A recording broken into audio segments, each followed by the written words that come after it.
Peace and welcome to the culture here on the Black Star Network. I'm your host, Farajii Muhammad. Thank you so much for checking in and being a part of the conversation. Folks, we got a lot to talk about. First and foremost, let's talk about the reactions to yesterday's State of the Union presentation by President Joe Biden.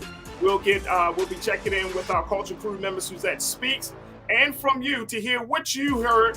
What did you think of the president's address to Congress, the big moments, and so much more? We'll have that conversation. Also, let's talk about the business world and how corporations and philanthropic groups are now trying to figure out the best way to support Black-led nonprofit organizations. Well, sort of. There's one organization that's doing its part to try to get the data right so we can know for sure who truly support the interests of Black causes. We'll have that conversation. And then later on, is Beyonce the GOAT? Like the GOAT, the greatest artist of all time? We will have that conversation, folks. 32 Grammy wins. It's kind of hard to deny, but we'll see what you have to say. Stay with us. All of that and a whole lot more in today's edition of The Culture right here on the Black Star Network. Let's go.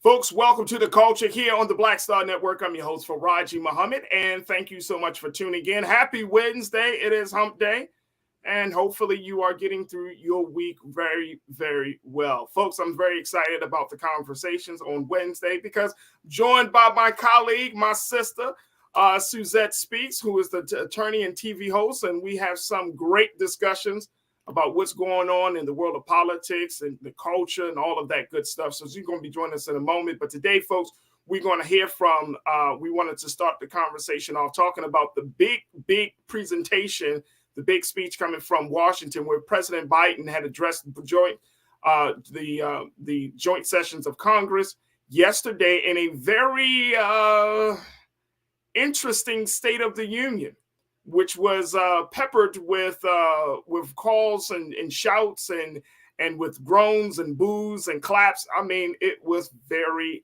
very interesting. So we want to get some reactions from you. We're going to check in with Suzette. And what does this look like as we move forward? Is the State of the Union secure?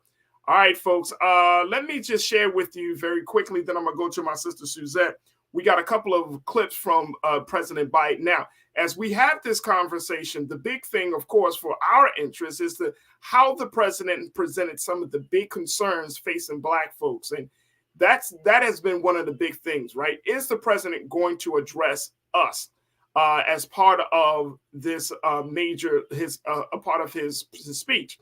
And he did to some degree. But let me just share with you a little bit of what President Biden said, and then we'll talk about it. Stay with us. Here's President Biden now. COVID left its scars, like the spike in violent crime in 2020, the first year of the pandemic. We have an obligation to make sure all people are safe. Public safety depends on public trust, as all of us know. But too often that trust is violated. Joining us tonight are the parents of Tyree Nichols. Welcome.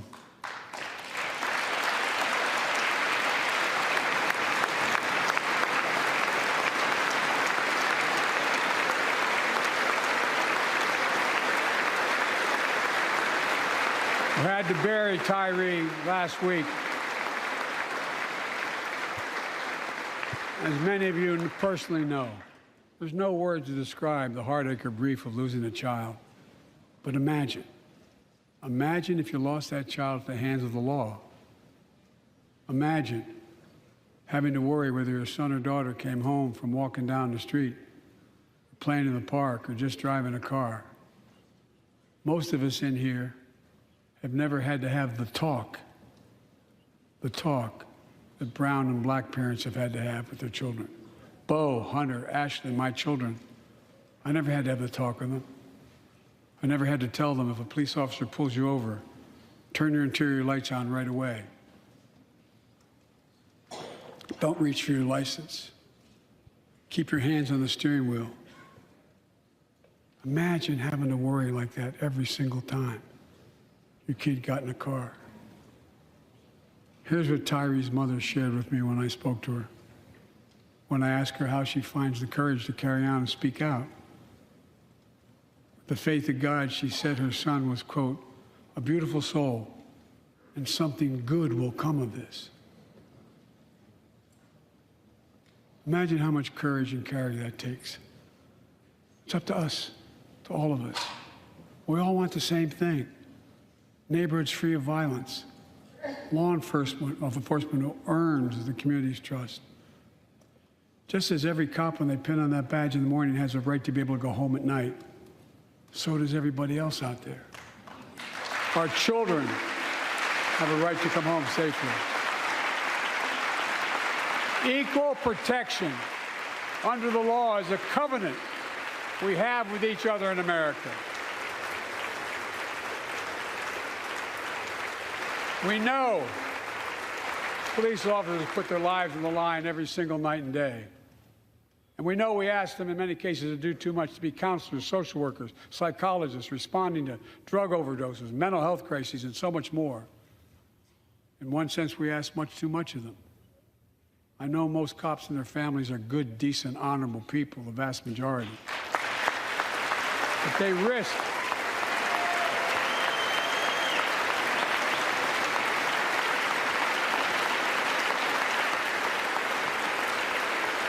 risk their lives every time they put that shield on. But what happened to Tyree in Memphis happens too often. We have to do better. Give law enforcement the real training they need. Hold them to higher standards.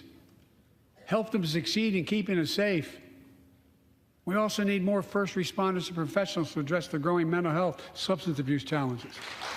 More resources to reduce violent crime and gun crime. More community intervention programs. More investment in housing, education, and job training. All this can help prevent violence in the first place. When police officers or police departments violate the public trust, they must be held accountable. With the support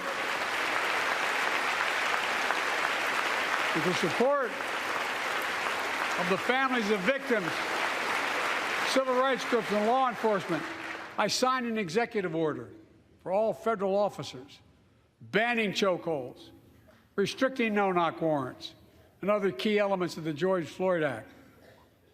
Let's commit ourselves to make the words of Tyler's mom true. Something good must come from this. Something good. And all of us,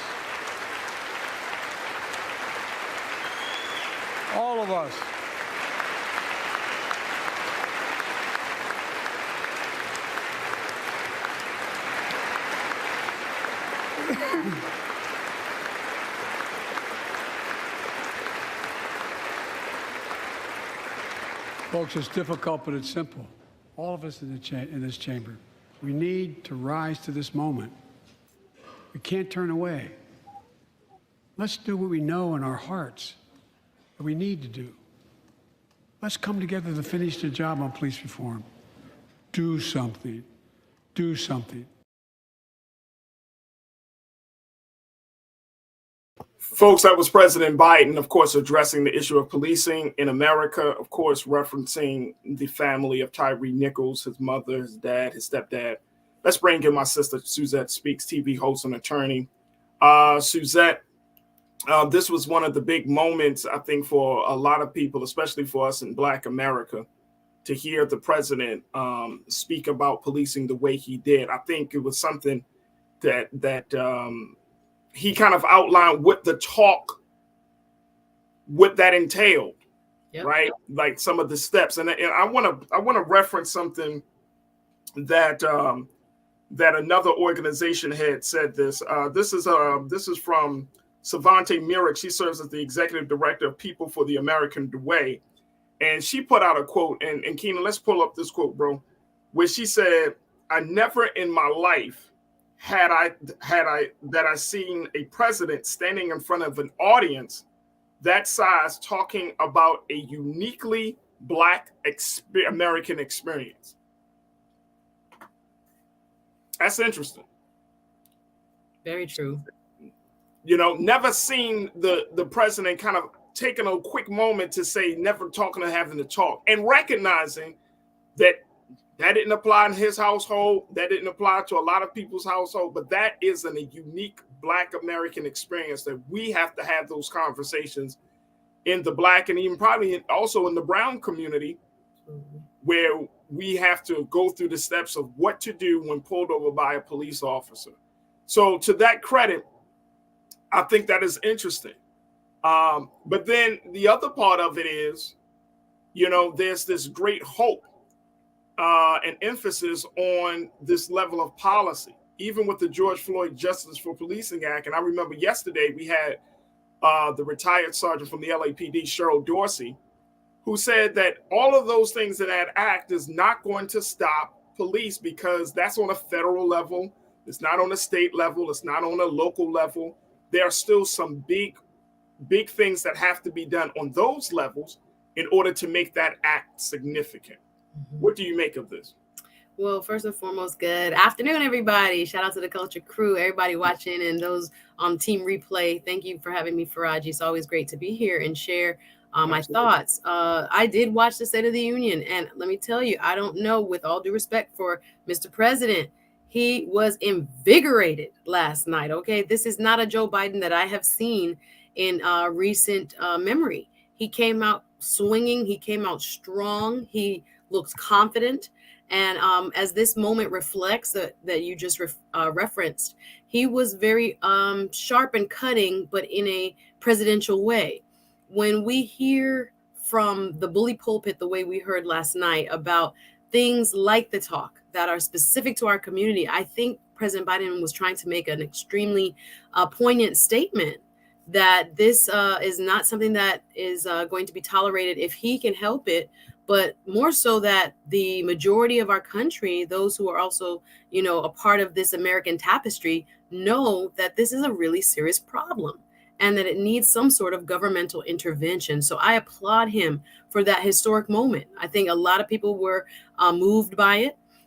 It was something, again, that you don't really hear on a national stage from a president, you know, in this fashion. So I thought it was a major move, and it was well received across different demographics who watched the speech. I think it's interesting as well. And there is I think, and we got to take a quick pause, but when we come back, there was a surreal moment in just that moment that I saw, and I felt a little bit, and I want to share it with you, Suzette, and with our online culture crew, because as much as that moment was big, it was a little bit like, I don't know. And I'm going to explain myself, folks. I'm going to explain myself. So look, stay with us. We got a lot to talk about as we kick off the conversations today, giving your reactions to the State of the Union from President Biden. Stay with us. We got a lot to talk about here on The Culture, right here on the Black Star Network.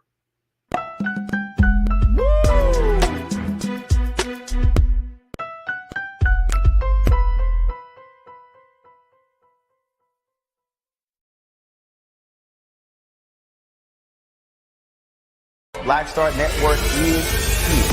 Oh, no punch! I'm real revolutionary right now. Thank you for being the voice of Black America. All momentum we have now, we have to keep this going. The video looks phenomenal. See, this difference between Black Star Network and Black-owned media and something like CNN. You can't be Black-owned media and be scared. It's time to be smart. Bring your eyeballs home. You dig?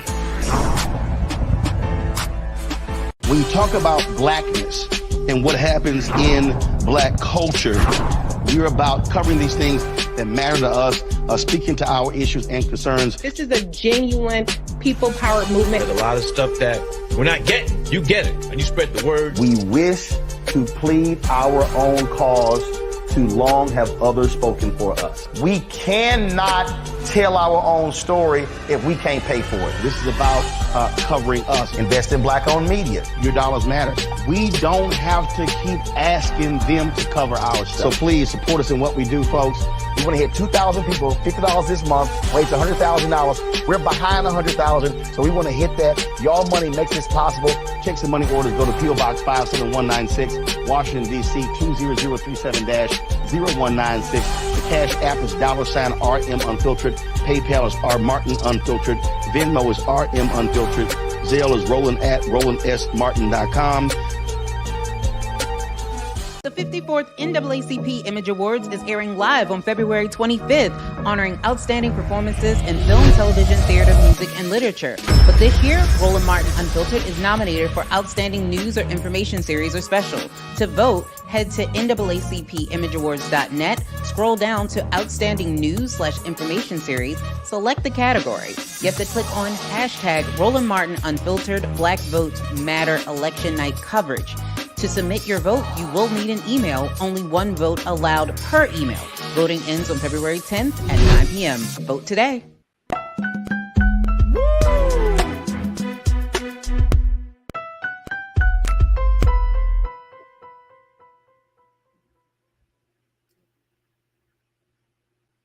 Folks, welcome back to The Culture. Here we have been talking about the State of the Union, getting reactions to what the president said last night, and a very historic address to the country and to members of Congress, as the president outlined some very deep ideas and more importantly, some things he would like to see America move forward on. But the big conversation now is about his stance on policing, as the president outlined, what it means to have the talk.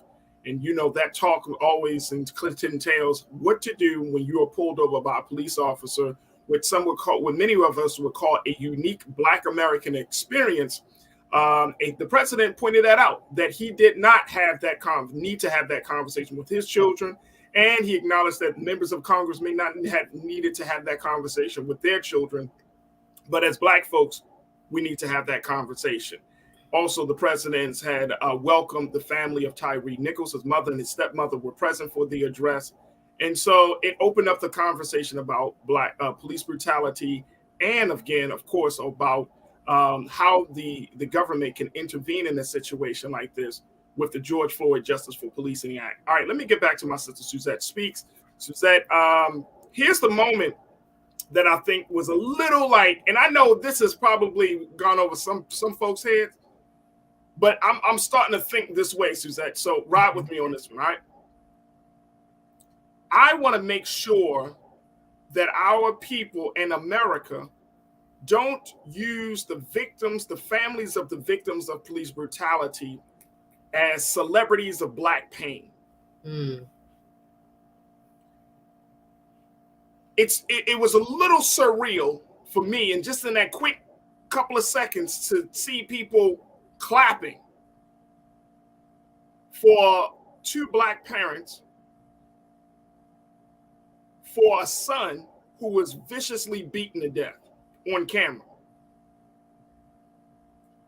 And it just felt like it was more of that's what you're quote unquote, and I know I hate to use this terminology, but I'm just trying to convey it.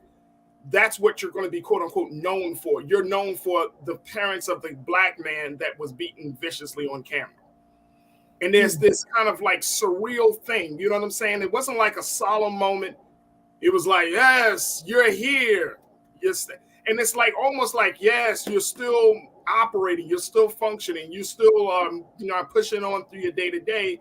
And I think that's part of it. It's we applaud you for that, but I don't know if that is the best response, because claps can sometimes be misinterpreted as some level of approval, right?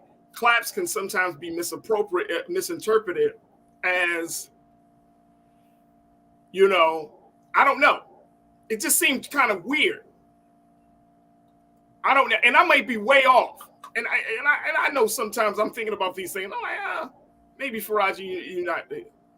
I don't know. It just felt a little weird to me. Yeah, I definitely can see your point of view, and I do think that moment is open to interpretation. I will say, and I'm no body language expert, just looking at her there, watching her last night, as you guys have just seen on that clip, her body looks tired. Her body language was still a woman who is mourning. She just buried her son. So even though I do think it was important that she was there, because we have a very short memory here in this, quick news cycle that we have in the United States, that when we have the latest unfortunate victim of police brutality, it's good that they're at the forefront. There were others that were at the State of the Union, in past State of the Union, standing in that same box. So I hear you when it comes to, is it trivializing it? Is it creating this kind of, yes, this idea that we're not happy? And I think that again, it's open to interpretation. Some people can be trying to show through their applause, support and love and honor them in their tragedy. But I do understand where you're coming from when it comes to seeing people in that box and what they represent. There were other Black people there that were sitting in the First Lady's box, but we always seem to have a person with this type of experience, and it's sad and it's conflicting. I get what you're saying when it comes to, well, is this the representation that we want? But again, because the George Floyd policing bill or some version of some sort of police reform needs to be passed, I still think it was really important and appropriate for her and Mr. Wells to be there. But you could I don't get the tiredness and the stress. See, that's the other part. Yeah, that's the other part, and I'm in total agreement. I think they should have been there, right? So that president, and I know, I mean, it's politics. It's some level of performative political theater that's there, right? You got the families there. You want to show that level of solidarity. But let's keep it real. And I know many of you checked out Brother Roland's coverage of the State of the Union. Y'all check it out because it's absolutely dope. But here's the thing. The thing about it is, this is essentially a very, very, very personal experience, right, for Black people. Don't clap in my face when you don't give a damn about me. I mean, these are the same, and see, that's the other side of it. See, if the curtain has been removed from the decorum, the class of what we have known in past political leadership, right? Like for years ago, and I'm talking about maybe 30, 40 years, you know, the politician was a person of class and decorum and dignity. And even if you didn't know, you always kind of question whether the politician cared or didn't care. That was always the underlying question, right? Now we're seeing political leaders who we know don't give a damn. Mm-mm. I mean, you can't tell me, I don't care how much Marjorie Taylor Greene claps in my face. Lady, you don't give a damn about Black life. You know what I'm saying? And so it's like, I'm not gonna say nothing about her fur coat she had on. I'm not gonna say anything. Got a fur coat in Congress and stuff, and you yelling and screaming. I mean, okay. But my point is, it's just like, at the end of the day, it's almost hypocritical. It's not almost, it is hypocritical, because just as much y'all clapping for me right now, or y'all saying these, you're not even saying anything. You're clapping for me now, but you're not making the life better. Yeah. When you do have the power, and I'm talking about in the state of Tennessee,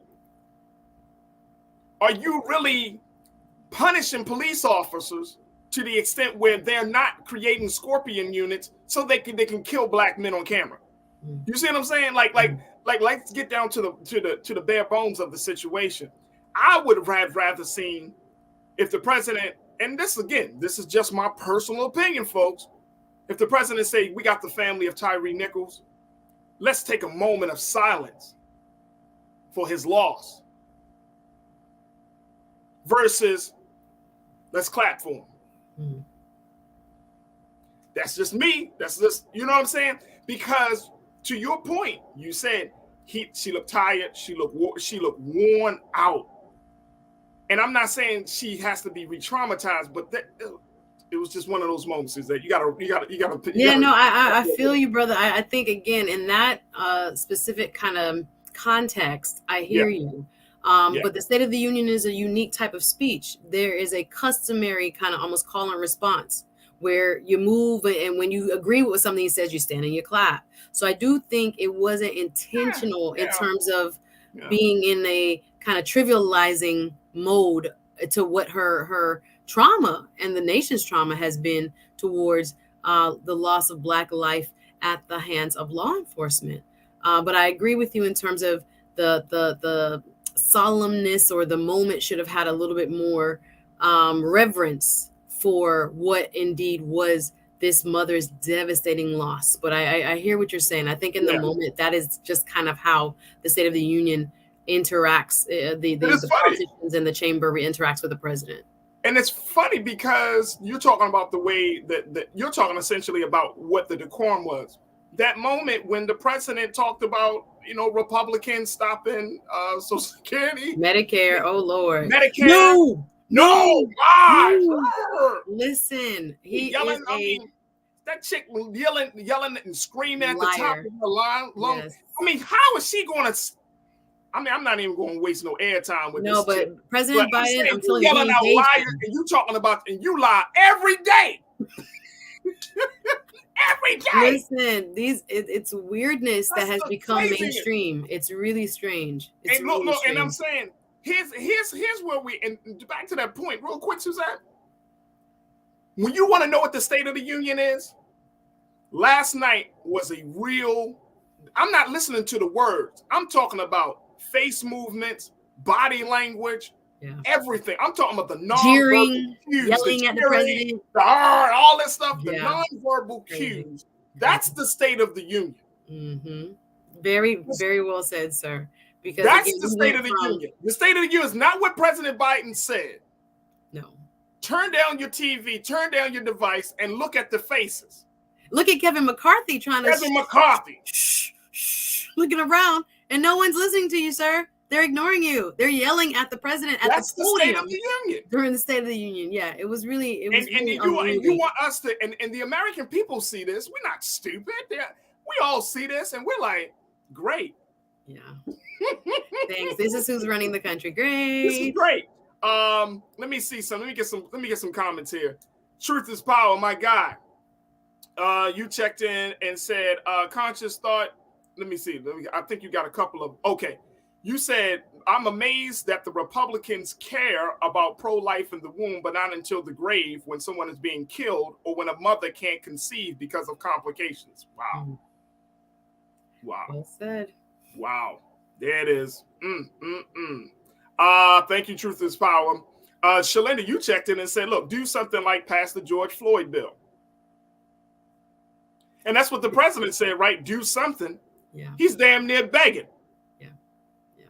He's damn near begging, right? Like, do something. Okay. Well, with two ways we could look at it, because the Democrats had control and didn't do something. So just saying. And let's put this in a proper context. Let's put this in a proper context, because I don't want us to think that this idea of police beating and killing Black people is a new thing. Mm-hmm. I remember Rodney King. In the 90s, whether you're on the East Coast or West Coast, southern or northern part of the country, policed with brutality. I remember I have a friend in the Baltimore City Police Department, and he told me, he said, Farajii, what we did in the 90s wouldn't have been able to fly in the 90s and 2000s, wouldn't have flown in right now. But he said, that's how we have kept law and order to some degree. Busting heads. This issue of police brutality has always been an issue for Black America. Mm-hmm.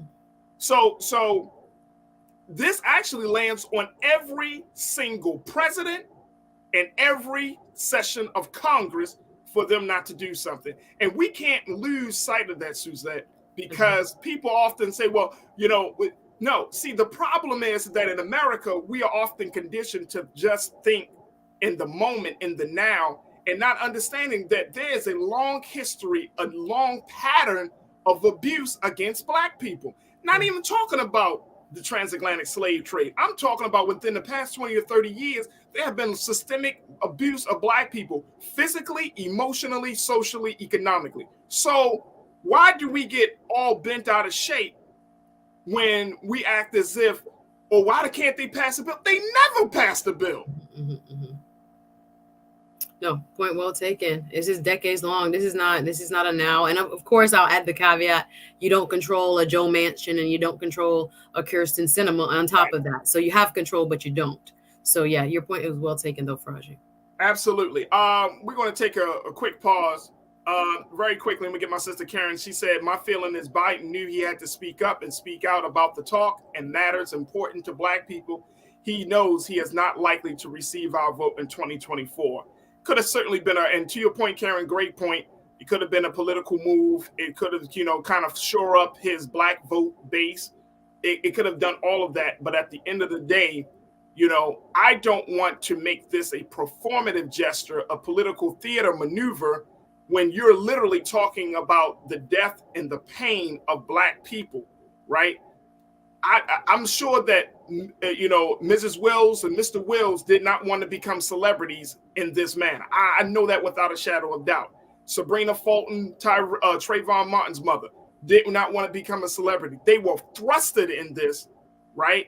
Because of history, because of the actions of others. But if they had an opportunity to do this all over again, they would have never chosen this to be their fate. Absolutely. So let's not act as if that this is a great thing. This is not a great thing. This is tragedy. And this is tragedy in modern day America, right? This is commodified, cultured, fabricated level of acceptance of this tragedy.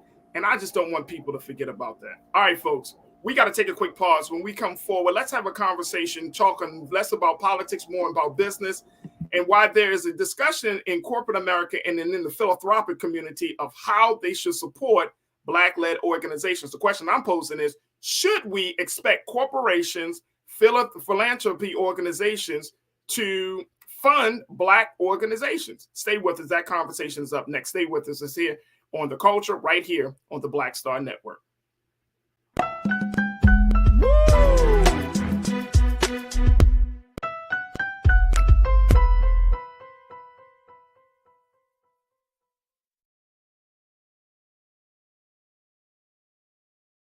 Hatred on the streets, a horrific scene, a white nationalist rally that descended into deadly violence. White people are losing their damn minds. As an angry pro-Trump mob storms the U.S. Capitol, we're about to see the rise of what I call white minority resistance. We have seen white folks in this country who simply cannot tolerate Black folks voting. I think what we're seeing is the inevitable result of violent denial. This is part of American history. Every time that people of color have made progress, whether real or symbolic, there has been what Carol Anderson at Emory University calls white rage as a backlash. This is the rise of the Proud Boys and the Boogaloo Boys. America, there's going to be more of this. Here's all the Proud Boys, guys. This country is getting increasingly racist in its behaviors and its attitudes because of the fear of white people. The fear that they're taking our jobs, they're taking our resources, they're taking our women. This is white fear.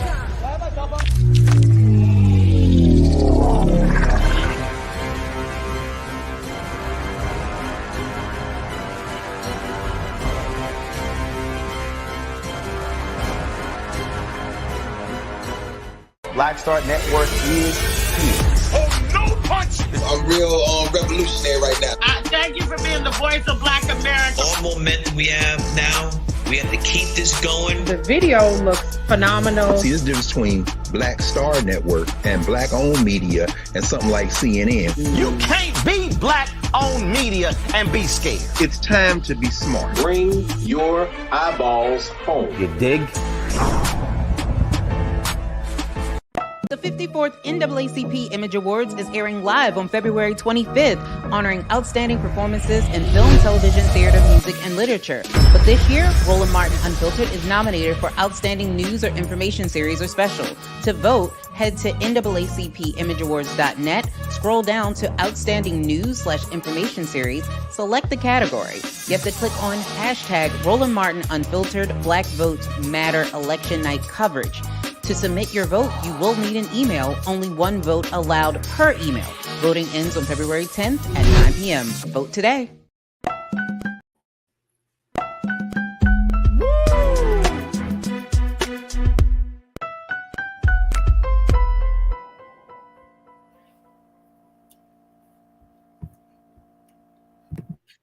Folks, welcome back to the show. As we talk about the social justice issues that affect Black America around this country, we often have the conversation about which programs or what are the institutions doing to address these issues. Now, there has been an ongoing conversation, especially in the nonprofit philanthropic world, where we're finding that there are a lot of nonprofit organizations that are doing fantastic work, grassroots work all around this country, but are not being supported by your major philanthropic organizations. Well, there's one organization that is looking to change that dynamic. The organization is called Candid, and they're looking to amass data and other information that will help folks to get a better understanding of where money is spent, and most importantly, how our causes are being supported. Here's what Candid had to share, and we want to share with you in a recent conversation that they had about their efforts to bring all of this information together. Now, Candid is a major philanthropy research group.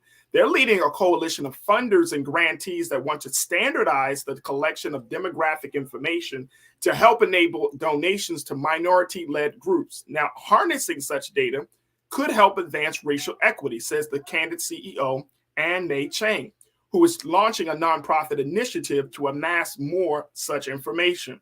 Now, according to a 2022 survey by the Nonprofit Finance Fund, they found that white-led nonprofits were more likely than minority-led groups to receive corporate donations. The donations to white-led nonprofits were also nearly twice as likely to be unrestricted gifts, allowing them to use the grants however they see fit rather than for specific programs.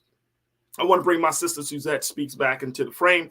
Suzette, this has been and the reason I think that it's important for us to have this kind of conversation is because we also need to address the fact that as much as we're calling for programs and other initiatives to exist and do work in the community, a lot of these programs can exist because one, they just don't have the money to make themselves sustainable. And two, there is a systematic negligence of Black-led programs. Now, minority-led programs is one thing.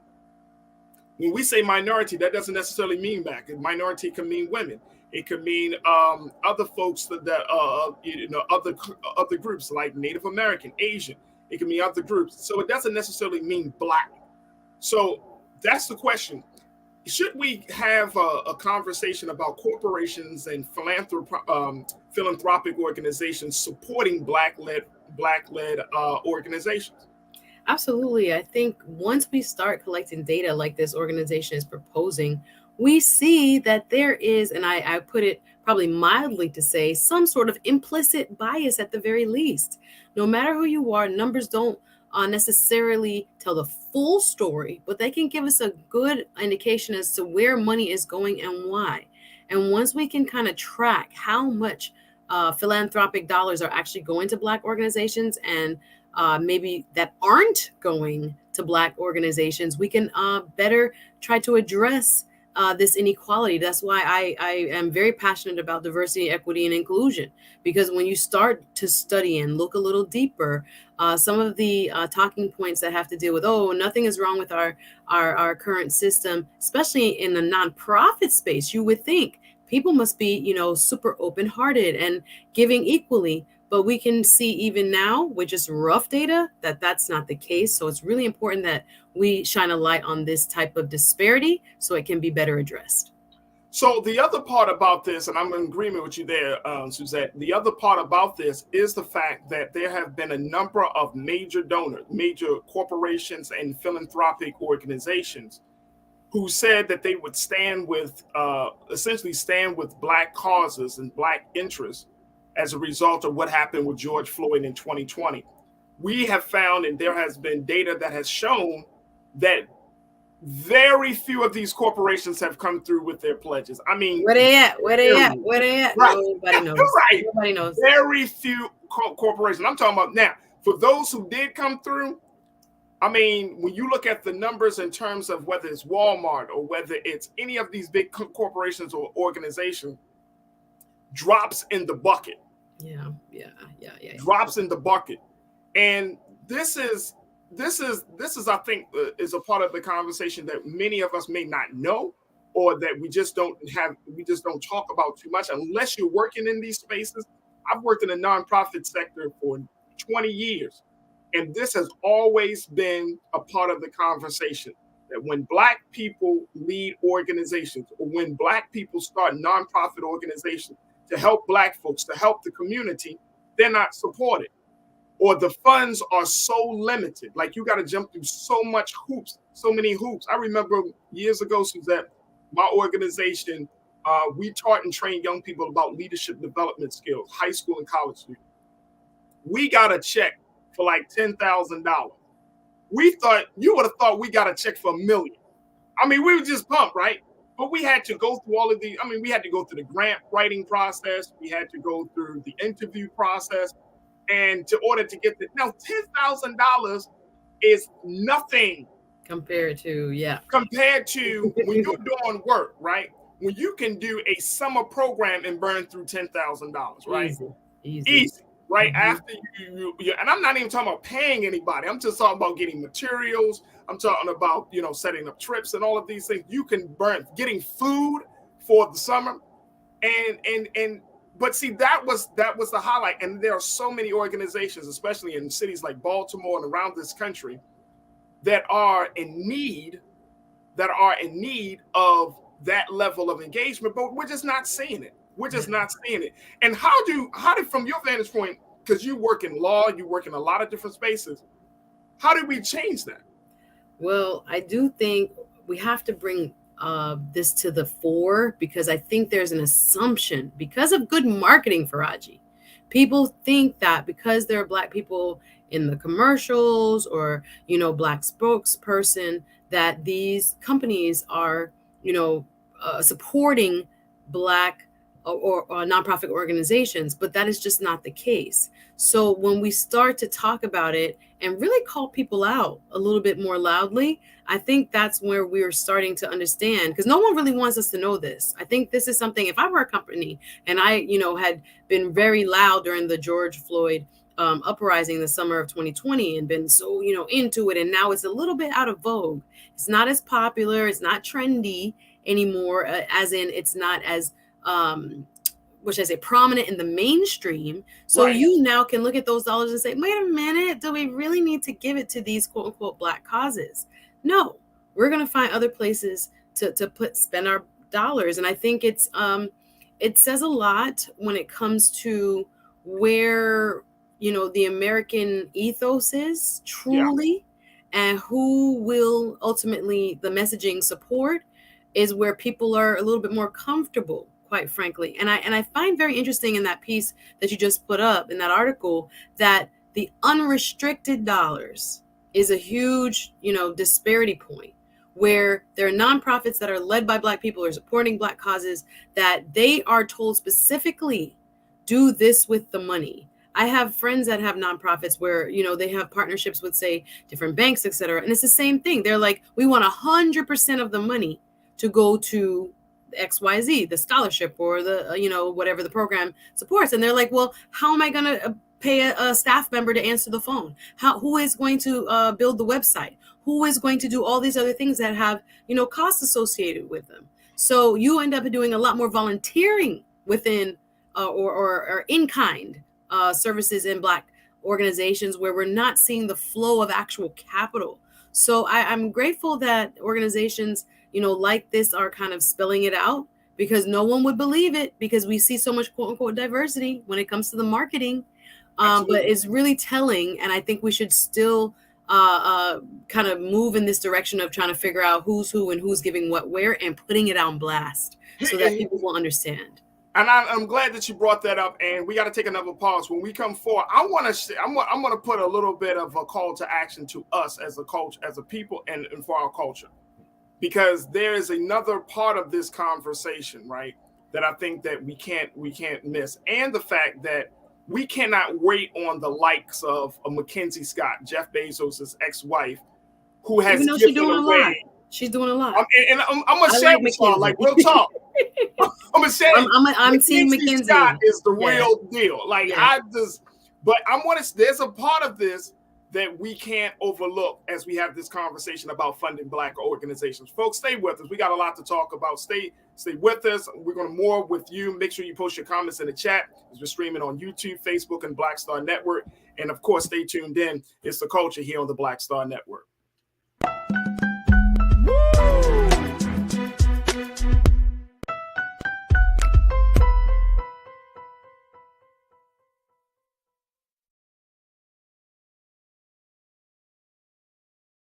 When you talk about blackness and what happens in Black culture, we're about covering these things that matter to us, speaking to our issues and concerns. This is a genuine people-powered movement. There's a lot of stuff that we're not getting. You get it, and you spread the word. We wish to plead our own cause.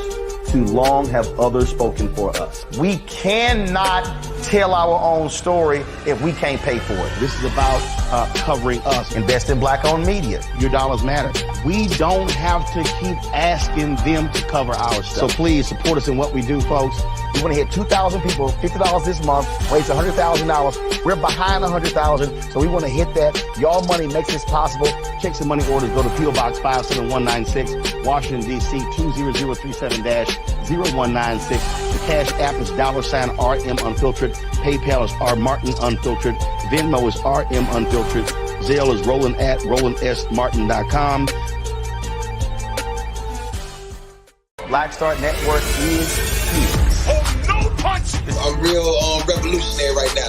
Thank you for being the voice of Black America. All momentum we have now, we have to keep this going. The video looks phenomenal. See, there's a difference between Black Star Network and Black-owned media and something like CNN. You can't be Black-owned media and be scared. It's time to be smart. Bring your eyeballs home. You dig?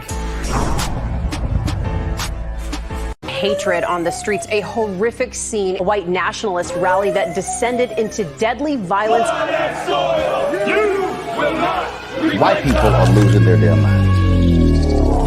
As an angry pro-Trump mob storms the U.S. Capitol, we're about to see the rise of what I call white minority resistance. We have seen white folks in this country who simply cannot tolerate Black folks voting. I think what we're seeing is the inevitable result of violent denial. This is part of American history. Every time that people of color have made progress, whether real or symbolic, there has been what Carol Anderson at Emory University calls white rage as a backlash. This is the rise of the Proud Boys and the Boogaloo Boys. America, there's going to be more of this. Here's all the Proud Boys, guys. This country is getting increasingly racist in its behaviors and its attitudes because of the fear of white people. The fear that they're taking our jobs, they're taking our resources, they're taking our women. This is white fear.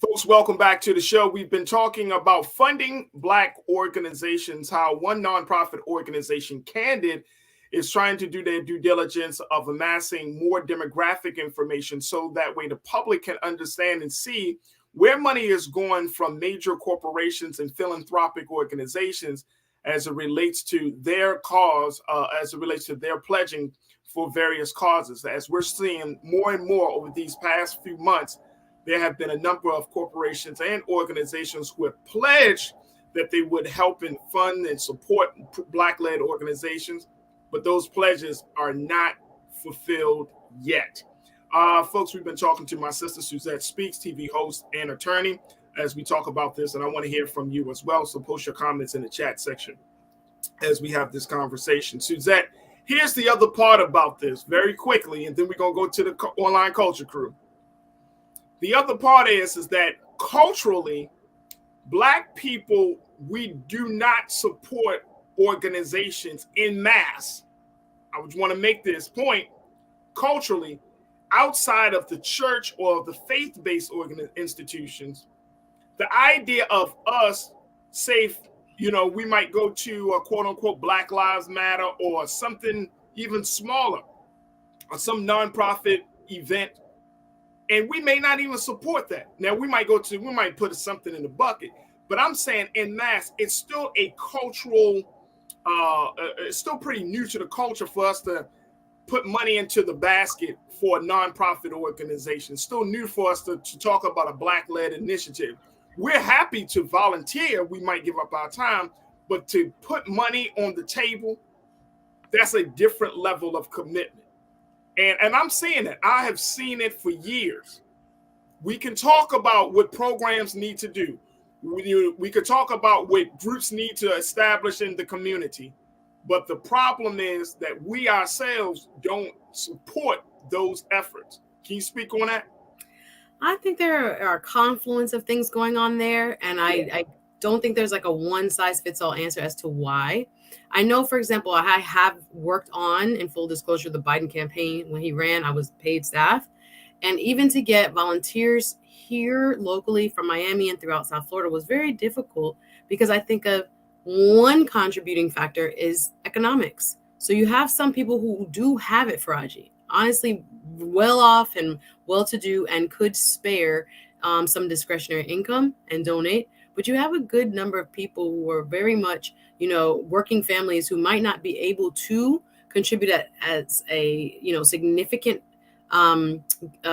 giver to some of our organizations.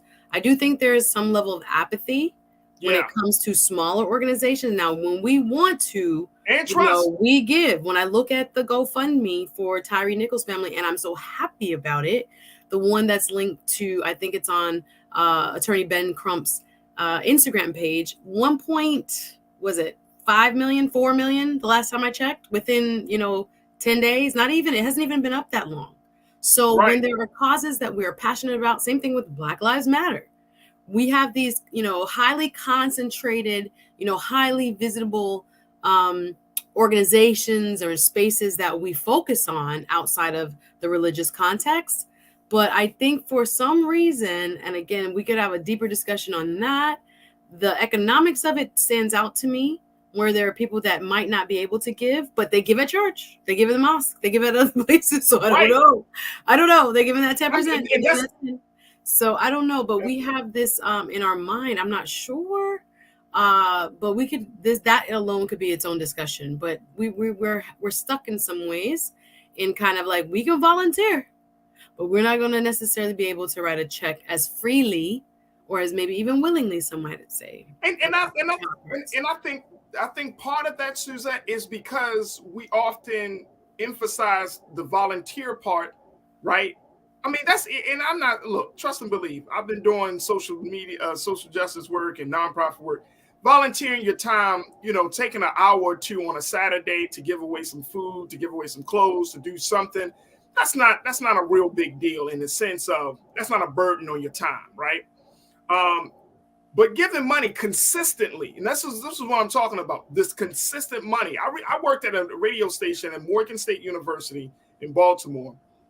And one of the things that we did was drives, annual membership drives. And the idea of Black people giving money to a radio station was foreign to a lot of people. Now, we've done these drives ever since the radio station's inception 43 years ago. But every year, Black people will say, well, I listen, but why do I have to give? Doesn't my tuning in, and it does. And it does. Yeah, tuning in helps. But at the end of the day, this thing got a signal, it got staff, it got building costs, blah, blah, blah, blah, blah. So it's that part of the culture. All right, let me go to very quickly to a couple of our online culture crew. Sean Ryan, you said it's best to get into marketing with nonprofits, such as advertising, to get the word out. That's fine. Mm-hmm. That's fine. We don't mind, and we don't mind sending out a tweet or posting something about a nonprofit. But if you look at where we are, and I'm talking about funding, not just Black organizations, we can also have this conversation about funding small business owners, right? Black businesses. That part is still foreign. Like you mentioned there's a confluence of factors. I think there's trust factors. Yes. especially when you're talking about Black organizations.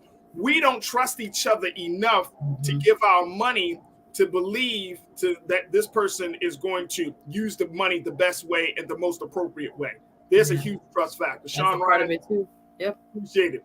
Shalinda, you said this, yeah, but securing capital is a big challenge for us Black entrepreneurs with the less access to banking in Black communities and a history of discrimination lending practices. Roland talks about this often. Absolutely. Absolutely. But here's the thing, though, Shalinda. If Black people supported Black people in mass, if you think about if a Black business is and most of us live in the metro areas, right, in the country, right? If you think about Black people supporting Black people in just one part of the city, that business can sustain itself.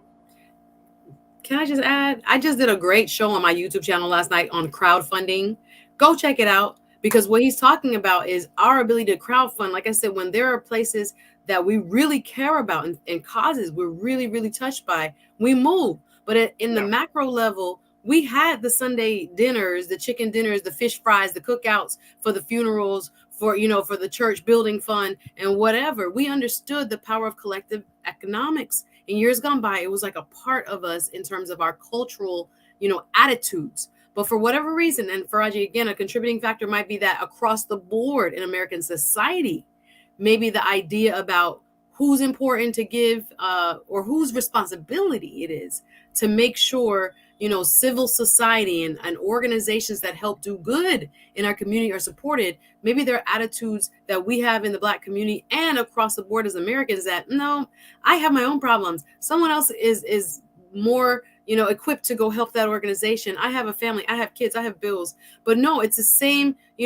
people that had these jobs 50 years ago that still found it as like, part of their citizenship, their duty to their own communities, that getting involved was like the next thing that you did beyond your family. So I don't know if there's an attitude change across the board, not just in the Black community, but across, parts of our society here in the US, that it's like, no, I have too much. I need help. So if y'all need help, don't call me. And I had that conversation several times when I was recruiting volunteers. They're like, how much we get paid? I'm like, no, this is volunteer.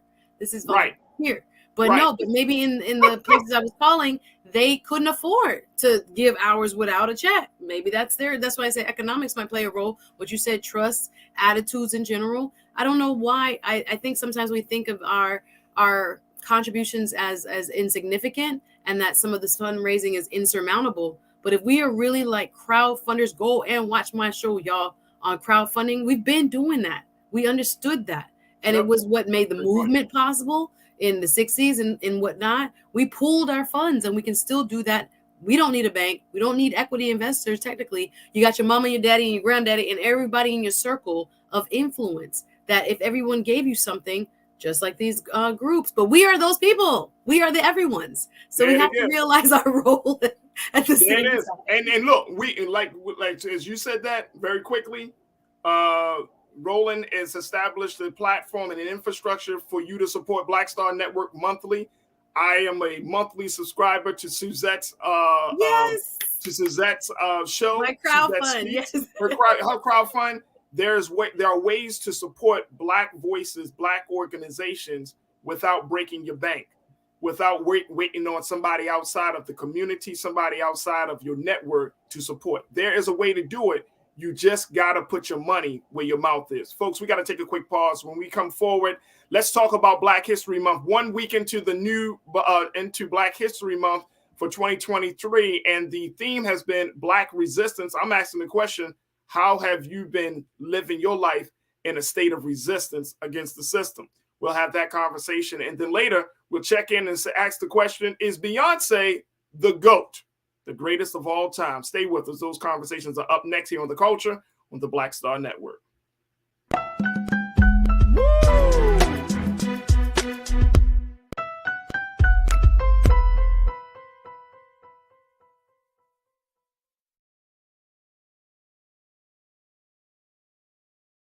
Hi, I'm Dr. Jackie Hood Martin, and I have a question for you. Ever feel as if your life is teetering and the weight and pressure of the world is consistently on your shoulders? Well, let me tell you, living a balanced life isn't easy. Join me each Tuesday on Black Star Network for A Balanced Life with Dr. Jackie.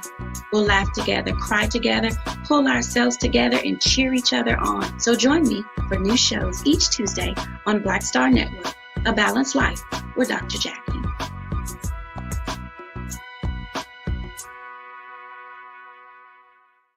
Black Star Network is here. Oh, no punch! I'm real revolutionary right now. Thank you for being the voice of Black America. All momentum we have now, we have to keep this going. The video looks phenomenal. See, this difference between Black Star Network and black-owned media and something like CNN. You can't be black-owned media and be scared. It's time to be smart. Bring your eyeballs home. You dig?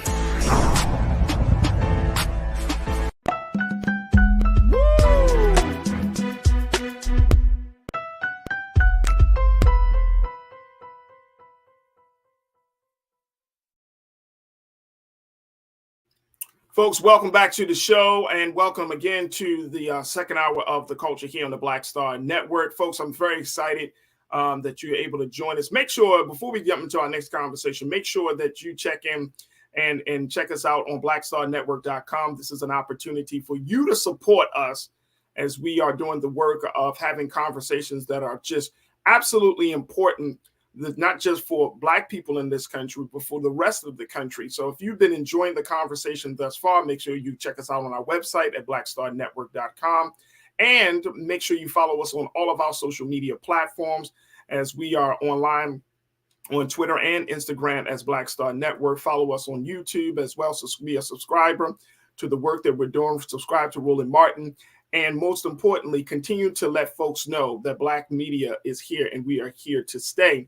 And this is just something that we continue to do with the hope that we can gain your support. Just as much as we've been talking about gaining the support of organization, it is absolutely critical that you understand that your support means everything. We don't want to keep going outside of the network and the community that we are building with you, because we know that you can sustain us.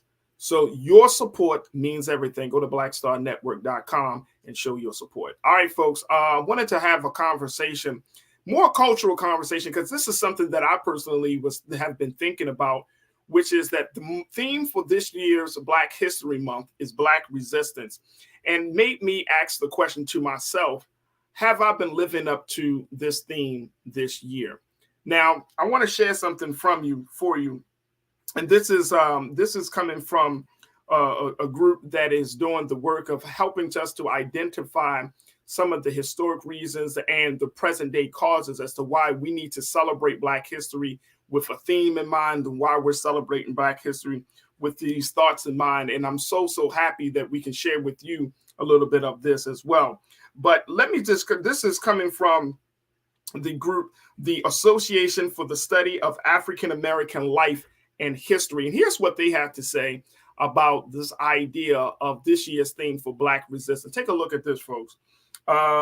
When you're saying by resisting, Black people have achieved triumphs, successes, and progress, as seen in the South, as seen in the end of chattel slavery, dismantling of Jim and Jane Crow segregation in the South, increased political representation at all levels of government, desegregation of educational institutions, the passage of Civil Rights Act of 1964, the opening of the Smithsonian National Museum of African American History in DC, and increase in diverse representation of Black experiences in media.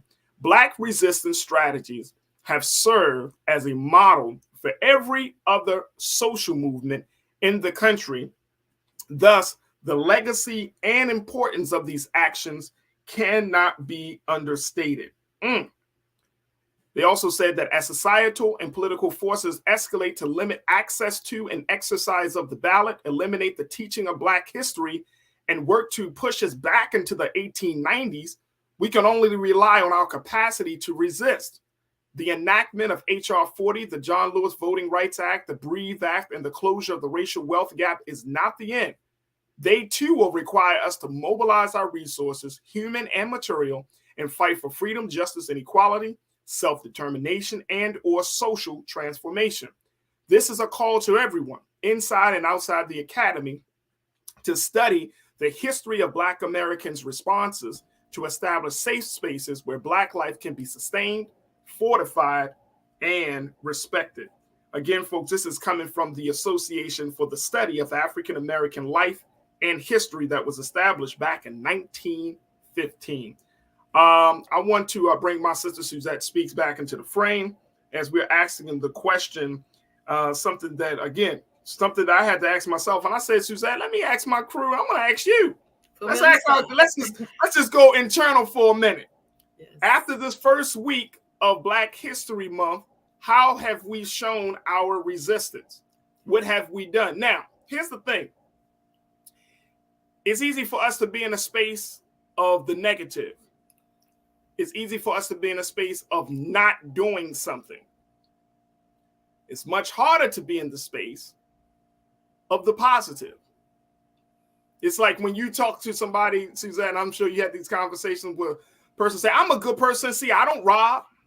I don't lie. I don't murder people. I'm a good person. But you're talking in the not. What do you do to show your goodness? Just using that as an example. You may not do those things, but do you help the poor? Do you volunteer your time? What do you do in the opposition of the not? So when we talk about resistance, we often talk about, going against something, but I want to have the conversation about what are you doing that is for something? No, Farajii, it's deep now. I had to go ahead and look into myself and think about it now. I volunteered on MLK Day, right? And then I looked at what am I really doing, and I put in the chat just now. Shout out to the chat, great conversation going on. When we talk about resistance, it can be both collective and it can be individual, as I look at it. And how you just posed a question, you're talking about collectively, and I'm thinking about, well, where have I made changes, or where have I tried to assert myself in ways that create space for Blackness or more equality? And I think I do that through my job as an attorney. It is easier to say, okay, well, that's where I have to fight. what are some of the restraints of law? And that's good. Every day. But beyond that, I was trying to think. Right. There we go. Come on, Suzanne. You put me on the spot. I was like, where have I shown up as exceptionally and, what should I say, bigger than I normally would, in a Black way? I don't know how to explain that, but I'm trying to find the words for describing, where when I go into places that are, for example, you and I both host events, and I've hosted Black History Month events, and of course that's resistance in a way because I'm in front of mixed audiences and I'm trying to, throw a little, Black history power plays in between in terms of just context and why are we here and things that I want to highlight that don't get highlighted. But I also think of, even as I was thinking about going to my gym, in ways of which I interact with people there, just certain conversations and where people are maybe not comfortable to bring up, what's going on in current events. And for me to be a voice to say, oh, did you watch the State of the Union? Oh, cool. What'd you think? I think it can be done on an individualized level. I do think you do have to also participate collectively, where I am kind of lacking at the moment as I think about it.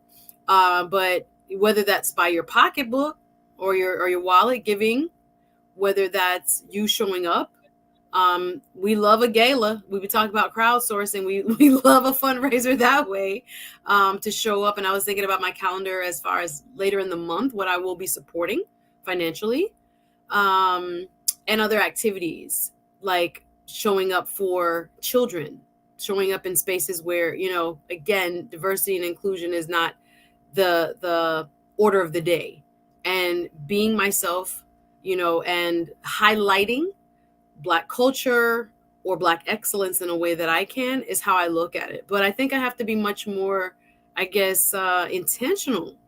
But you making me in this story, in this quote, reflect a little bit more as to how am I actually exercising my Black History Month, pride. Yay! I've posted more. I have posted more clips about Black folks I had never heard of, or parts of, history that are so intriguing that people should know. I've done that.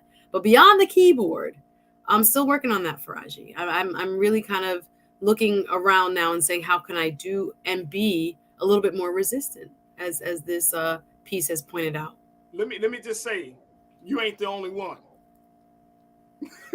No, it's real. I was like, well, you're not the only one, and here's why. Because Black History Month has often been presented to us as a month of reflection, a month of celebration of our history, right?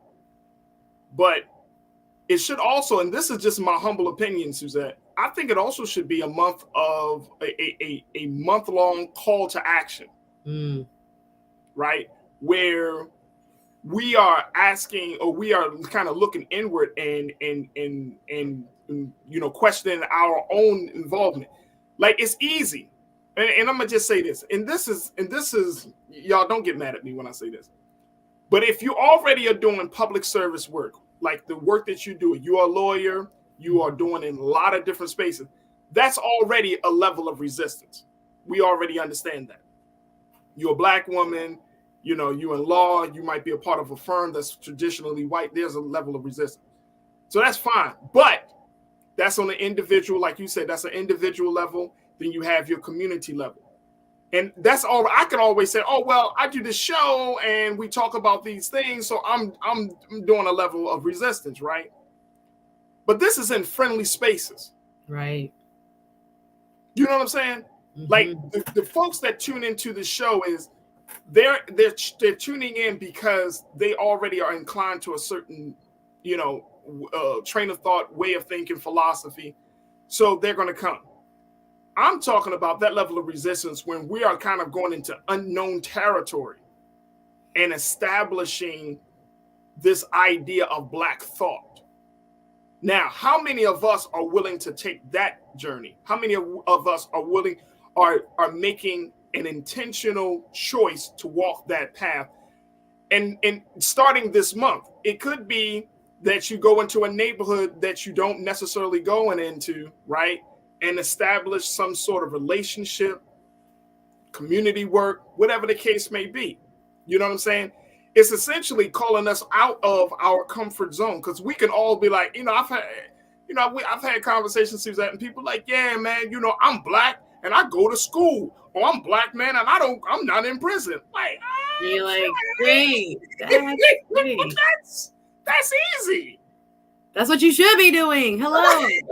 It's like the Chris Rock joke, like, I take care of my kids. Yes. You should be like, yeah, no, we get lost. And I think what you're talking about requires greater intent and even sacrifice. Yes. To understand where we're needed cross town at that. Like, what are you doing this month that you would probably not have done, that you didn't do in January and you won't be doing in March? Like, where's the boundary pushing spaces or things that you are doing that where you are showing up being resistant? All right, let me go to a couple of our online culture crew members because people are checking in. I'm gonna take a couple of them. Then let me see what y'all doing. Come on now. Let me see. My sister Sandy, she said, not to be a Debbie Downer, but I think we get tired because our call to action is every day with the atrocities that are happening every day to our people. I agree. True. I agree. But the essence of resistance is don't get weary. Don't get worried. You have to keep doing it, and it's sad and it's an extra burden, and I get it. We're like, why us? I just want to live. I just want to be free. I hear you, Sandy. But it's also in order to get some of these people that we're seeing who don't seem to understand, our way of thinking, our way of life, our concerns, and so many of our concerns are also American just concerns. Being able to put food on the table, being able to pay your bills on time, being able to take care of your family, go on vacation, live in a crime-free area. We all want those things, but sometimes we are otherized. So even going across into another space that doesn't normally see people like us is a form of resistance. I hear you, Farajii. Now I got to figure out where I'm going to go. Absolutely. We got to take a quick pause. When we come forward, more conversation. How are you showing Black resistance this Black History Month? That's the conversation. We want to hear from you. Post your comments in the chat, and let's continue the discussion right here on The Culture on the Black Star Network.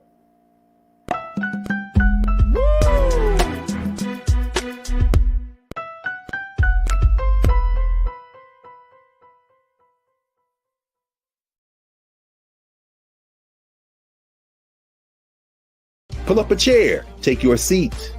The Black Tape with me, Dr. Greg Carr, here on the Black Star Network. Every week, we'll take a deeper dive into the world we're living in. Join the conversation only on the Black Star Network. Black Star Network is here. Oh, no punch! I'm real revolutionary right now. Thank you for being the voice of Black America. All momentum we have now, we have to keep this going. The video looks phenomenal. See, there's a difference between Black Star Network and Black-owned media and something like CNN. You can't be Black-owned media and be scared. It's time to be smart. Bring your eyeballs home. You dig?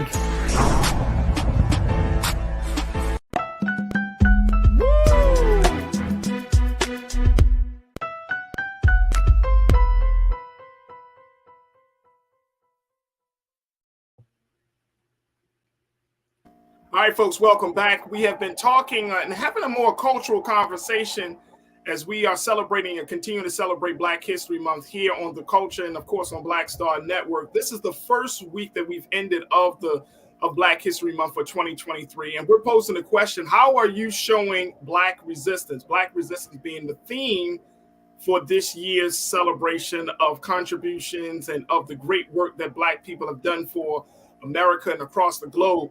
And we want to know, how are you showing up for Black resistance? How are you going into new spaces? How are you stepping out of your comfort zone to create a different space, a different place, and opening up somebody's eyes and their hearts and just getting them to see things differently because of your Black presence?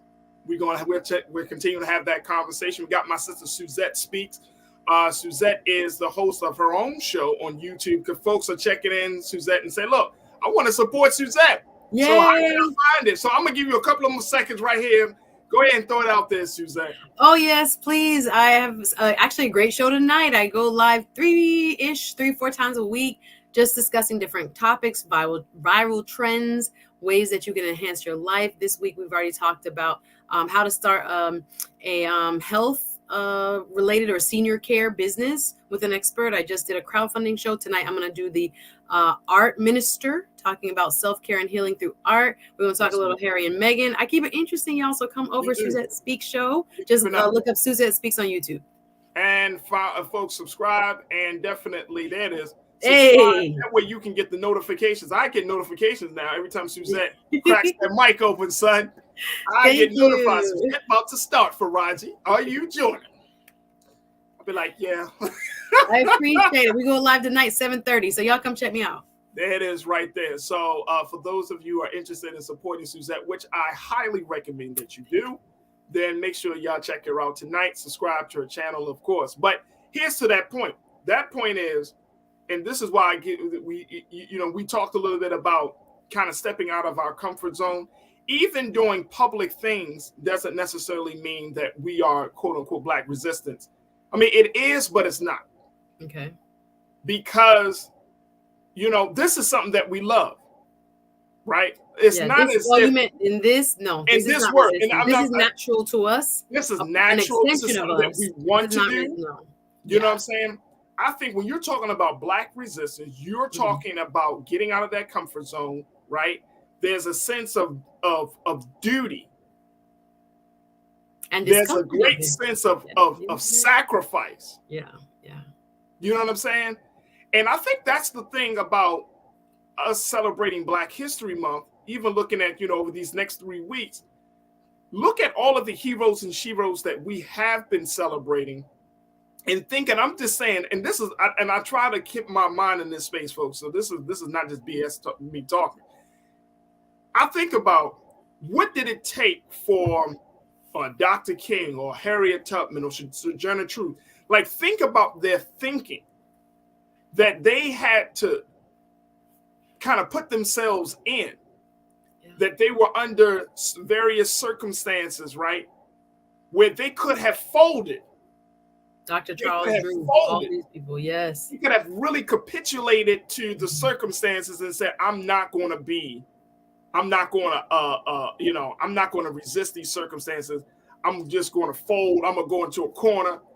And look how they resisted these circumstances and essentially made history.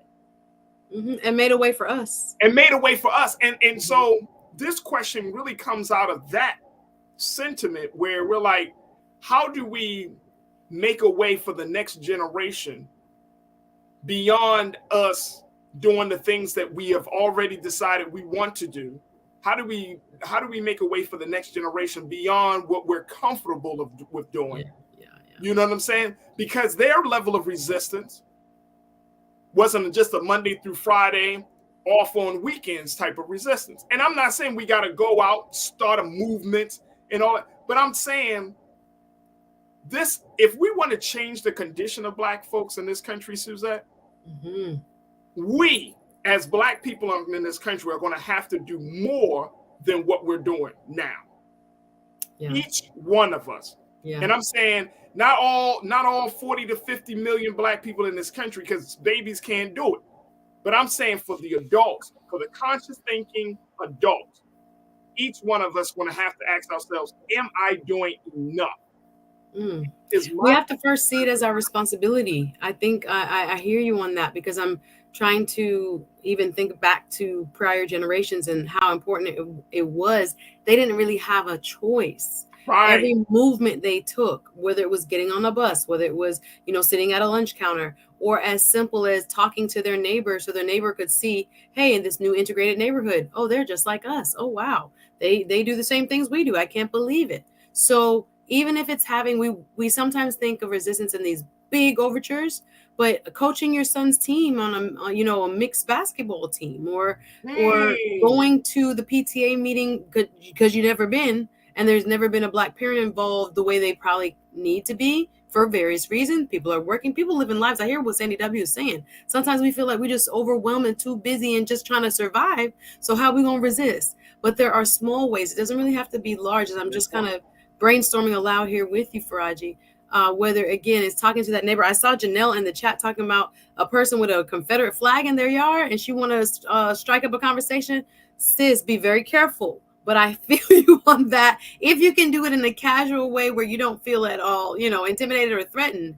Yes, that is an example of something that can be a small, personalized form of resistance without, again, putting yourself in a place where, someone might be reacting crazy. But that is to be expected. That's why it's resisting. If you are asking for more money, if you're asking for, I'm thinking about on the job, how you would do it. Ways in which staff celebrate or interact with one another, or having trainings about a certain thing. You could try it in various ways, guys. I just want us to kind of broaden it out where it's not necessarily a march. It can be you one-on-one in your own very personalized way, figuring out how do I bridge a gap in this person's understanding of the Black experience, or me as just a Black human being, so that they can see my humanity or my child's humanity, or how I'm, just as deserving of, the pursuit of happiness as every other American. I'm sorry. Let me get off. No, I'm glad you mentioned that. I am absolutely glad, and you're good. Karen, my sister, she said, look, I keep the conversation going in non-Black spaces. I don't ever want anyone to forget how we have suffered and how wonderful we look in spite of all we have been through. I subscribe to Suzette as well. Yay! Thank you. I appreciate it. Thank you. Appreciate you coming over to the channel. Thank you. And I know Karen has done. She's done amazing work in this part of the country, connecting with a lot of people. A native of LA, and so she's doing it. She's doing it. But it's important that we keep up in these spaces, right? Like. And a level of resistance is, how do you connect with your neighbors? I think you brought this point up earlier, Suzette, that when you talked about, connecting with your neighbors. And it's interesting. And I'm a huge advocate of this.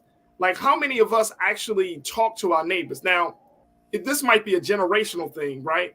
So some of you who are older than me, y'all understand the value and importance of relationships. But I'm trust and believe, folks, that art, that skill is gone. People move in. Scared of their neighbor. People don't want to know in their house. You don't know who is who.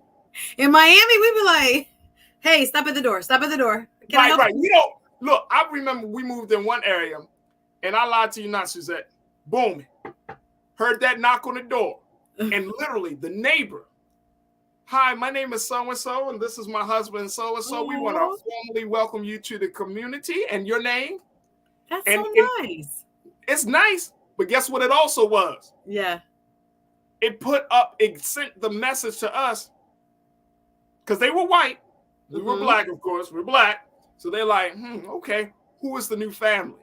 What type of family? No, I'm serious. Trust and believe. You can't get on the benefit of the doubt. Maybe they was just trying to be friends. No. And guess what? I did not. I didn't push back on that. Matter of fact, I applaud them for doing that. Yeah. If black folks did that, like our parents did, right, and our grandparents did, and you know what I mean. I knew my neighbors growing up. I stayed at my neighbors' houses when I was growing up. Like the older women put me on the school bus, looked out for me in the morning. If my mom wasn't home yet, I went over to their house. Right. Like, yeah. It was a communal thing. And like Keenan said, they asked the question, who them black folks over there? They like, hello. I'm serious. Hi, how are you? And but it's also, and they're trying to resist. They're probably internalized bias sometimes too, which you got to applaud them. For trying, like, it could be a check you out, but it could also be like, you know what? I would do this for every other neighbor as well. Let me do this for them. So we got to find those spaces where we can also push the envelope. And that made a world of difference. We built a great relationship with them.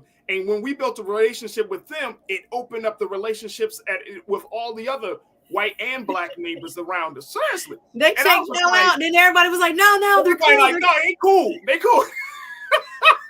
They cool. They all right. They good. That is so funny. He robbing banks nonetheless in the house. It's a good thing. He ain't moving no drugs. I know the feeling. Trust me. Knock knock. Hello. Hi. Yes, I live here. Hi. Yeah, right. I know it happens. Packs in the backpack. You know what I'm saying? Like, no. So what do you do? Right. So where do you work? Yeah, okay. Hey, look, trust and believe. If black folks, if we got back to that culture, hey, how you doing? And you did it to another black person you see moving in, everything would change in the community. Just a simple level of putting yourself out there, getting out of that comfort zone, everything would change. Because why? We got to be in a space now where you see me, I see you. Yeah, solidarity, right? 100%. That's solidarity. I see you, I recognize you. Welcome to the neighborhood. What you need? Yeah. How you feeling? I do it all the time. I see the discomfort in the courtroom. I see it and on the street where I can see maybe an officer kind of looking at or, targeting or starting to engage with a specific person. And I'll interject and say, oh, no, I remember you from last time at the last hearing. Oh, no, he's a pro se or he's we have to look out for one another in this journey of resistance. And we have to know trust one another's judgment or have each other's back when it comes to, again, one person standing up and another person then validating what they're doing in a small, big, whatever type of way you can to say, oh, no, we shouldn't have that sign here because it does deter, kids of color from A, B, or C or wherever, we can make up 10,000 scenarios, but wherever you can apply that, I think you're right, Farajii. If we can get back to that kind of root and include that in Black History Month, celebrating the lives of the forefathers and the Black first and all that. And now what are we? We're still here as a part of that legacy. I think we'd be a lot further along. I love it. I'm going to try to do better for the rest of the month. Hey, absolutely. Real quick. You know who else I do that to? Who's that? It'd be scaring the hell out of them. Police officers. You do? Hi. No, I'm a waiver. As soon as an officer looks in my direction, hey, officer, how you feeling, sir? I'm a waiver and a smiler. Look, and they be like, and like, in LA, they roll up on you and stuff, and they just looking at you. You be like, hey, officer, how you doing? And the officer, they wondering why they be like, oh, I'm good. How are you? Baby, I'm like, excellent. I'm good. And it's just that moment. Thank you for your service. See, look at you. I don't get all. Look, I just be like this. I'm good. No, I want you to know I see you. I see you. I see you. Me. Hi. I'm good. This is Miami. I don't know what's going on. I need to know that you see me and I'm an innocent bystander. I need you to know what's you know what I'm saying? Like, look, that's I'm stepping out of my comfort zone, bro, because I don't know what's in your head. No. And you looking at me and you carry all I want you to hear my voice. Morning. You wild. So we know what time it is. No, it's true. Look, it's a lot. I'm trying to disrupt your bias. Yes. I'm resisting right now. I'm resisting right now. No, we live here. Of power and supremacy. Yes, sir. It's the talk we have in our own selves. Listen, we have to have the talk within ourselves of how do I get through this day, Lord? Isn't that crazy? Police, hey, check this out. Police officers don't probably hear a lot of black men really approaching them first. No. Hey, officer, how you doing? You good? You good? You having a good night? You good on patrol? No, they be like, trust me, we've been doing a lot of. I don't want to go down the road. He don't even know what to do. He looking around for his gun like no, you good? I'm just wanted to say keep up the good work. No, I'll throw them off. I'm in parking lots late at night pulling out, and I'm seeing you see my car. I'm rolling down my window. I'm done with you. Were you watching me, bro? I'm thank you. Thank you. I'm good. No, you have to think on your feet. But yes, resist. All right, look, we got to take a quick pause. When we come back, folks, I got to ask the question. Is Beyonce the GOAT? We're going to talk about this in light of her historic Grammy win. Stay with us. It's The Culture here on the Black Star Network.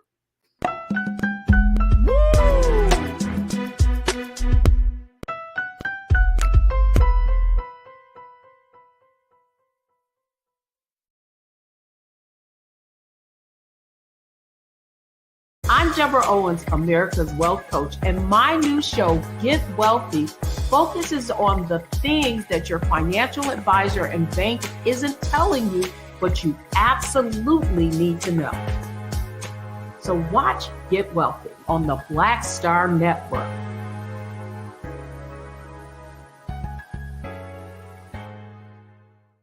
Black Star Network is here. Oh, no punch! I'm real revolutionary right now. Thank you for being the voice of Black America. All momentum we have now, we have to keep this going. The video looks phenomenal. See, there's a difference between Black Star Network and black-owned media and something like CNN. You can't be black-owned media and be scared. It's time to be smart. Bring your eyeballs home. You dig?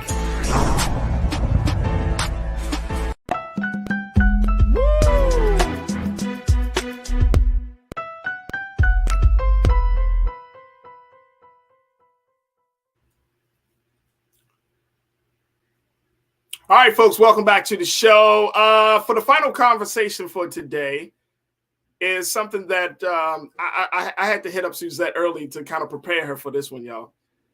We know that Beyonce had a record and historic night at the 65th Grammys award presentation this past weekend here in Los Angeles. She became the most awarded artist in Grammy history with 32 Grammys.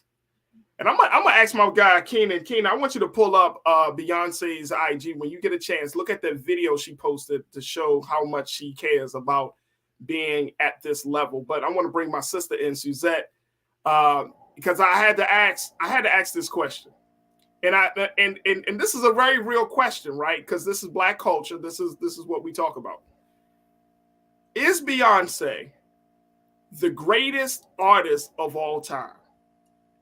Farajii, really? This is too hard of a question because no, I know that's that. And look, and the only reason I'm saying that is because she got 32 Grammys. She got a bunch more Grammy nominations, right? For a lot of American Music Awards, all these other projects. But she actually walked away with 32 Grammys, the most of any Grammy winning artist. I'm legitimately asking, is Beyonce the greatest of all time? Now, here's my criteria, folks. And this is very unscientific. All time? Now, again, I call her living legend for sure. I'm putting GOAT status. Here's the thing. Here's what I'm saying. There are three categories I think that I think are important. One is sales, record sales, right? Let me look at my notes here. And Keenan, let me know when you get this IG video. You should be able to find this right on her page. I'm looking at record sales. I'm looking at cultural impact, right? And let me look at this final piece about her. I said record sales, cultural impact, and the quality of her music. Those are the three criteria that I came up with. So does that put her in GOAT status? Can we say GOAT status? Yep. All right, let's play this. This is what she posted. Look at what she posted. Can we play this and can we play this with them sound on, Keenan? You don't think you can play the audio? You've been where I've been. Never had fun like this. Tell me where to sit. I don't wanna go missing. Don't need no prescription. Can't get no higher. I'm sitting on top of you.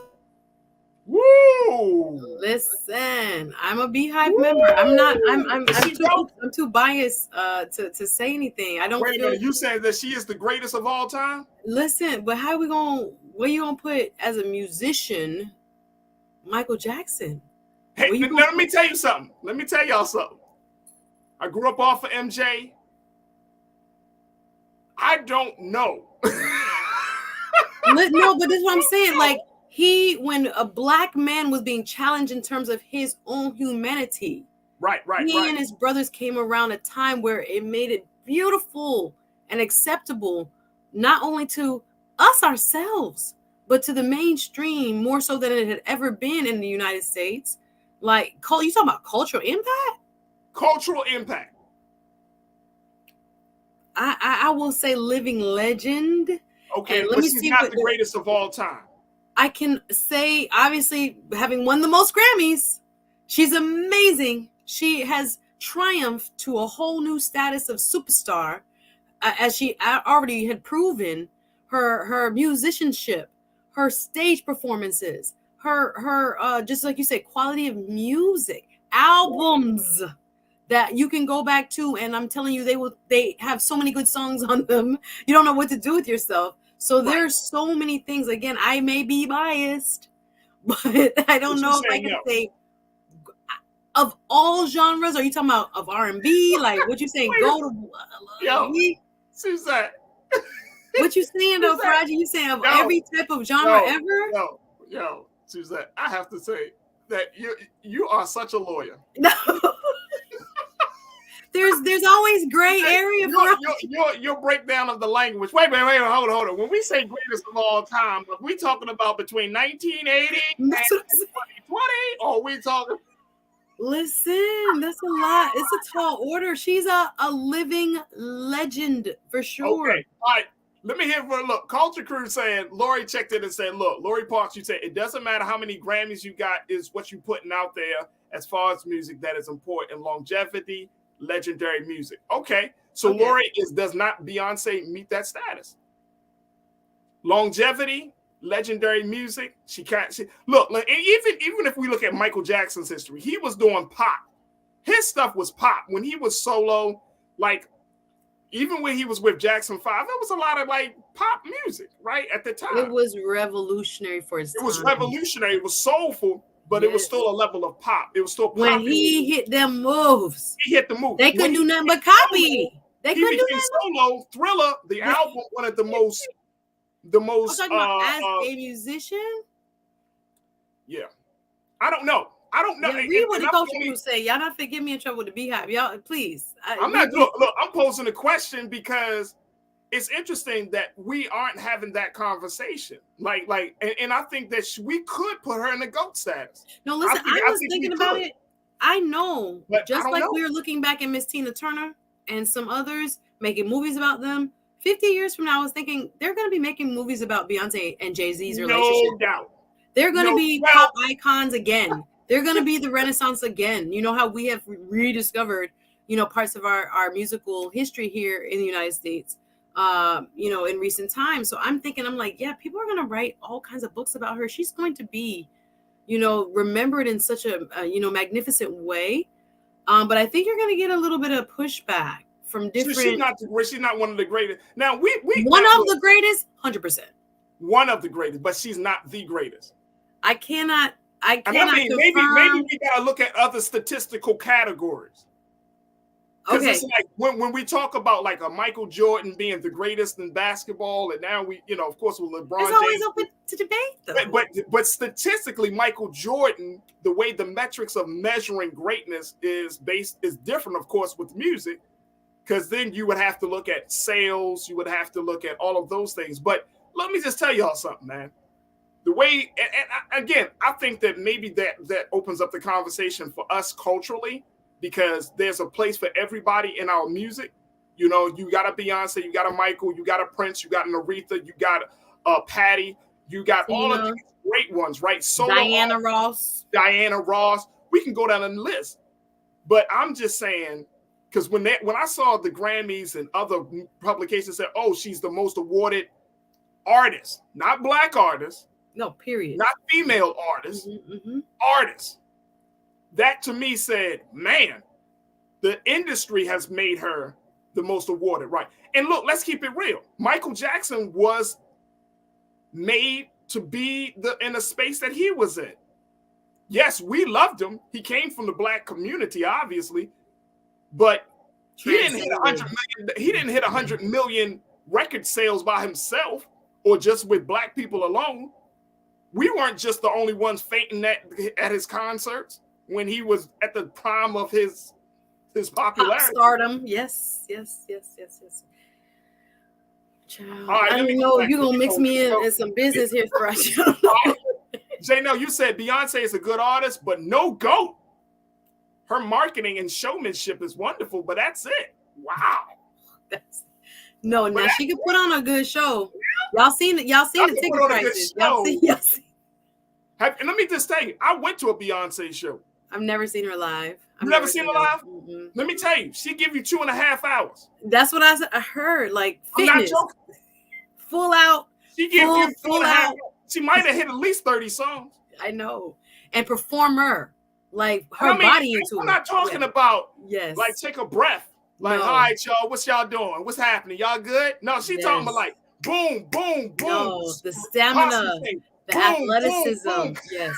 No, she's like killing it. No, and I'm talking about full out. Full 2 hours. Yeah. All right, Janelle, you said no GOAT. Real Brooklyn. Not to mention artists have voice alteration to the umpteenth degree, so they sound better. Not fair at all. Okay. Good point. Pauline says she is the GOAT as far as performing, but not in terms of her music. Okay. Well, Michelle, you brought it out. Y'all a tough crowd. Michelle said Beyonce is not the GOAT. However, she's top notch for the generation and is very humble for that level of success. There are too many talented artists for one to be the GOAT. I feel like we would have to go through all kind of genres. Like me personal. Because if you were talking about R&B, so the Grammy modern R&B, so essentially the Grammy wins isn't enough to have us to have this GOAT status. Living legend for sure. Okay. But I'm saying I don't think we can say it's all the way. Like there's some. Is she the GOAT of R&B? That's what I'm saying. There's some. Can we say she's the GOAT of R&B? Wow. She's an amazing. Like you gonna give me top five? Top five. 100% she's in the top 5. Is she at the top? I think that can get kind of subjective. Like I don't know. It's all subjective.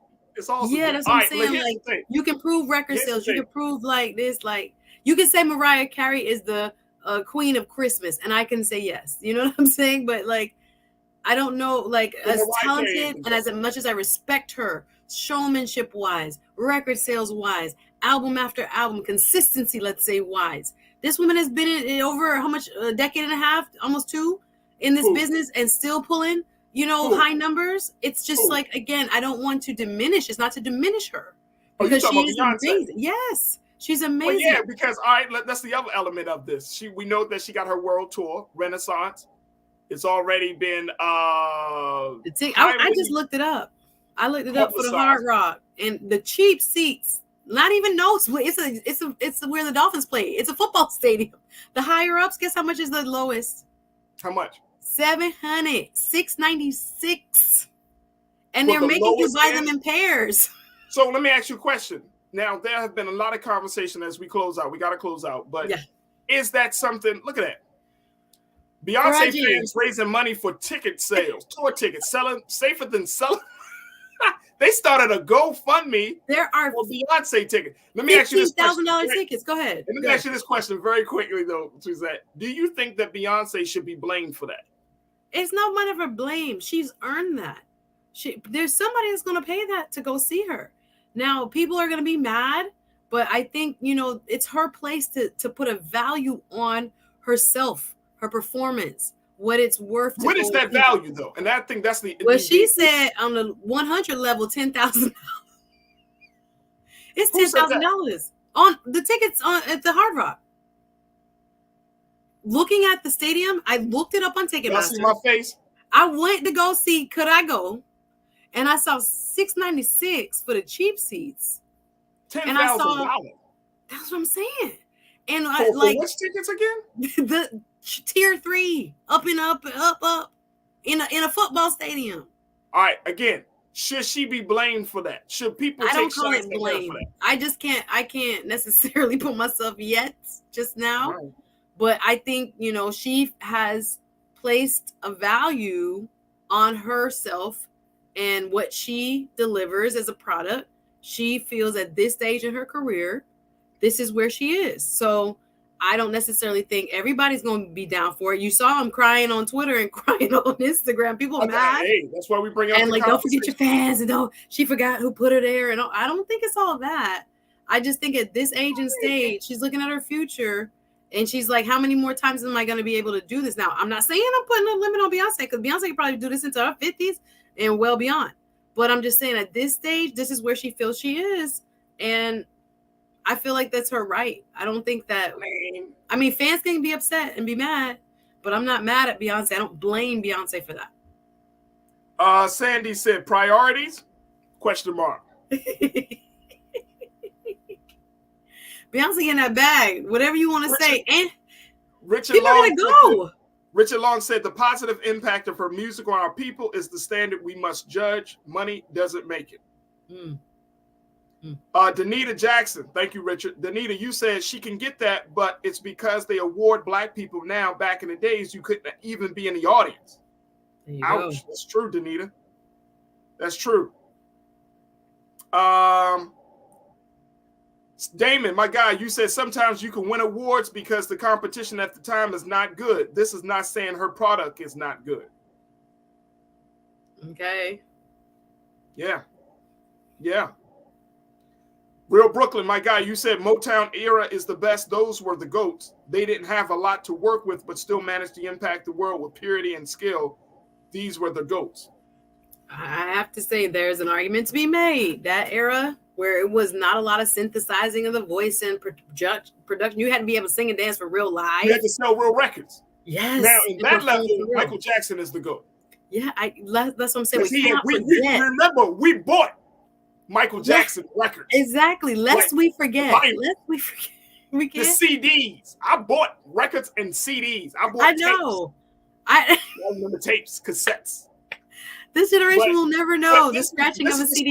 Generation. This is the streaming generation. We can't get mad at we can't get mad at the technology and say that that's because that doesn't, because the technology is going to evolve. Beyonce, that's why I say that's technology. If Michael Jackson was as hot today as he was back in the 80s and 90s, then you know what I'm saying, like, but this is technology, so the artist doesn't have anything to do with that. Not necessarily, you know what I'm saying? You still have to have, Mariah says all the time, there's an old clip of her saying you can make people popular if they wanted to, in terms of like the musical marketing apparatus behind some major record labels. So she said, I'm considered lucky, and I do consider myself lucky because anybody who they really want to be popular, they can make popular. So it's a different time. It's a different time. It's a different generation. And it's still interesting to hear so many people have varying views about GOAT status for a woman who's been in our eyes for over 20 years, for a woman who's gotten 32 Grammys, for a woman who continues to make an impact on the culture. Maybe this is interesting.